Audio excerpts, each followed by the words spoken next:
Make the ground shake.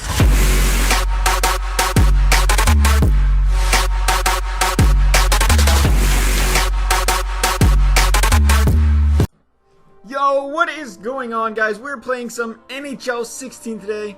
Well, sort of. We're doing NHL 17 predictions using NHL 16, so you know all that greatness. I was gonna make you guys wait, but you know what? I couldn't wait. I'm impatient. We're doing centers this week. We'll do defense, left wing, right wing sometime here in the future, either within this week or sometime next week. We'll be releasing those predictions, so be sure to subscribe and check those out as well. As always, guys, if you guys want to see HUT predictions, that can be a separate segment as well. If you're interested in that, drop a comment below. These are overall predictions for, you know, the gameplay versus, etc.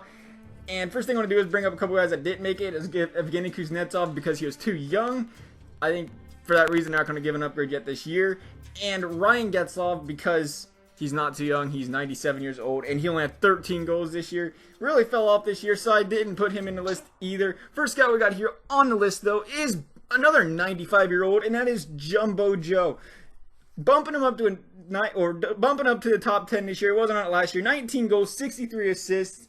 I mean, 19 goals. If he would have scored 4 goals in a game, I would have probably bumped him up a couple spots. But he didn't drop the 4 goals. I was disappointed in that.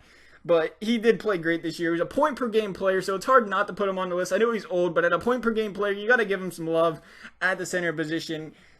As always, we're going to give him a 90 overall. Like I said, number 10, 90 overall. Coming in at number 9 for the Capitals, Nicholas Backstrom. 20 goals, 50 assists this year. 50 assists, I get it. You know, somebody might say, well, he doesn't belong in the top 10 because he plays with the one Russian dude that puts all the goals in the net. So he gets a lot of assists, but I mean, come on, he's still putting up good numbers. We're going to give him a 90 overall as well, much like the one before him. Coming in at number 8 is Patrice Bergeron. Believe it or not, he wasn't on EA's top 10 list last year. Well, I'm putting him on mine this year. He had 32 goals, 36 points this year, 36 assists, 68 points. You know, he's one of them great two-way forwards, great on the penalty kill. So I think, you know, defense will definitely knock your overall up in this game. Plus, he is not too bad at all offensively either. So, like I said, I think he can definitely see one of those guys that go up in overall to a 91 overall, believe it or not. There it is. And then we got, you know, coming in at number 7, got a whole slew of guys here. Tough choices through the next 3 or 4 guys. And I was thinking more along the lines of goal scoring and defense as I was to actual NHL great players. Because when it comes to doing the overalls, you have to consider, you know, offense and defensive awareness and shot accuracy and all that. That's going to up your overall a lot more than just being a great teammate on the ice. There ain't a stat for that. So we put evgeni Malkin at number 7. He's 27 goals, 31 assists, 58 points, point per game player again this year. And again, he did find the injury bug. So we got him down here at number 7. He was a 92 overall last year. We're going to have to give him a 91 or 92 this year because he's number 7 on the list and he can't go down in overall, obviously. Look at that hit. Nice play. That's why you should be higher than that. He just killed him. But anyway, here we are, 92 overall. Coming in at number 6 now, we got John Tavares. 33 goals this year, 37 assists. He was a .9 points per game player. He did lead centers in points per game last year. So, again, you know, he had a higher overall last year. We're going to keep him up in that overall this year. He didn't have a big downgrade in points or anything. He just quietly did good. Like I said, 70, what do you have? 70 points. So, he's a 92 overall, much like Malkin. Like I said, the next 2 or 3 or 4 guys real close together. Coming in at number 5, Steven Stamkos. I'm bumping him down the list. Some people may not like it. Oh, well. I do like it. 92 was a 93 last year. I mean, why? Let me just ask a question. Where was he in the playoffs this year? That's my only question.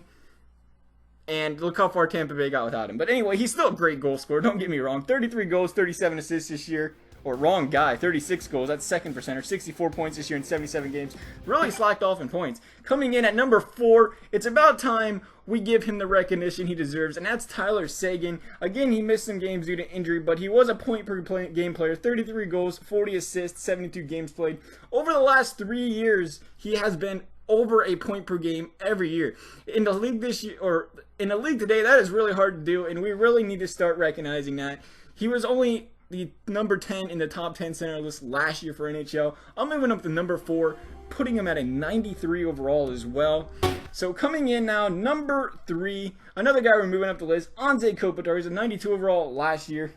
He's, got 25 goals, 49 assists this year, 74 points.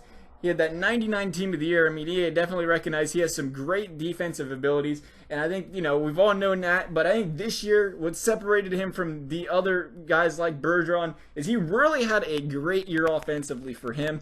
So I think that definitely helps him out, gets the offensive stats up, gets the defensive stats up. Really put together a great year. Arguably, you could almost say he could be number 2, but the guy number 2 isn't getting bumped down in overall, let's be honest. So we got a 93 overall Kopitar. Coming in at number 2, like I said, Jonathan Toews, great player. He's held more cups than a Blue Jackets to win in the next 100 years. He's got 24 goals, 49 assists, 74 points. Again, another guy, I just read off the stats of the wrong guy. You didn't hear that. 28 goals, 30 assists, 58 points this year. He's definitely, his offensive numbers might not always be there, but his defensive numbers are definitely there. That's why, again, I don't see EA knocking his overall down. It's not like his play went down this year, so there's no reason for him to knock his overall down. That being said, we got to keep it at a 94 overall like it was last year, keeping him at number 2 on the centers list. And number 1, who other than Ryan Johansson? Right there, Ryan Johansson. Number 87 for the Penguins. But anyway, obviously, Sidney Crosby, 80 games played, 85 points. First percentage he had in points, 42 penalty minutes. That's a lot for him. That's like 3 years worth of penalty minutes. But, anyway, face of the NHL, guy's not going to go down in the overall at all. He's a 96 overall as it is. Like, they're not bumping that down. Especially considering the second half he did have this year. He started out slow, but man, did he just light the lamp at the end of the season.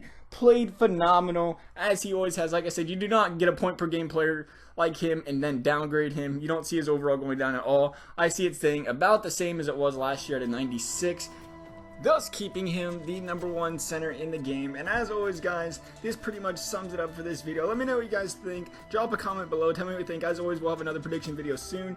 And thanks for watching. Hope you liked the video.